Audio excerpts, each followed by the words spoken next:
অনির্বাণের সঙ্গে আমার এটা প্রথম এক্সক্লুসিভ ইন্টারভিউ। আমি ওর পাশে বসে আগে কখনো ইন্টারভিউ করিনি, তাই একটু ভয় ভয়ই আছি। আর ওর সঙ্গে অ্যাসোসিয়েশনটা বোধহয় 2017-18 থেকে, মনে আছে তোমার? আরো আগে সতী শোভনা বোধহয় ওরকম ওরকম সময় সময়। হয়েছিল। তো অনেকে জানেন না, একটা সময় অনির্বাণ সানডে সাসপেন্সকে ভালোবেসে কিন্তু অডিশন দিয়ে আমাদের আমাদের সঙ্গে যুক্ত হয়, সেটা মনে আছে? 4খানা ভয়েস স্যাম্পল পাঠিয়েছিল অনির্বাণ, সেটা আমার এখনো মনে আছে।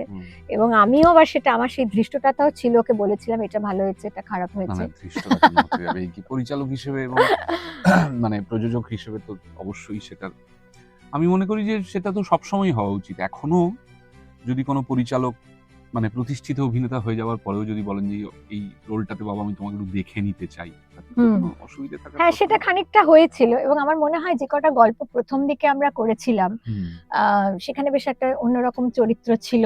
সতী শোভনা যেমন খুব সতী অন্যরকম শোভনা চরিত্র। অনির্বাণের করা সানডে সাসপেন্সের জন্য প্রথম গল্প। তো সেটা ও একাই গল্পটা ন্যারেট করেছিল এবং মুখ্য চরিত্র ওই আর কি।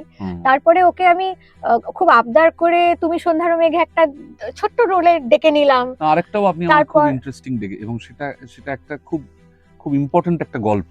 সেই গল্পটা শুরুতে আপনার একটা নারেশন আছে, কারণ আপনার মির্চি ফেজ 1-এ ওটা শেষ গল্প ছিল, সেটা যদু ডাক্তারের পেশেন্ট। হ্যাঁ, এগুলো মনে রেখেছে ও, সেটা ভেবে আমার খুব ভালো লাগছে। তার মানে অডিওর প্রতি একটা অনির্বাণের কিন্তু একটা আলাদা রকম ভালো লাগা, ভালোবাসা ছোটবেলা থেকেই। ওই আমাদের যে আকাশবাণীতে যে নাটক হতো তখন থেকেই, বা আমাদের একটা মানে হোমওয়ার্ক দেওয়া হতো যে তোমরা টিনের তলোয়ার শুনবে, চার অধ্যায় শুনবে, হ্যাঁ ওইগুলো শুনবে।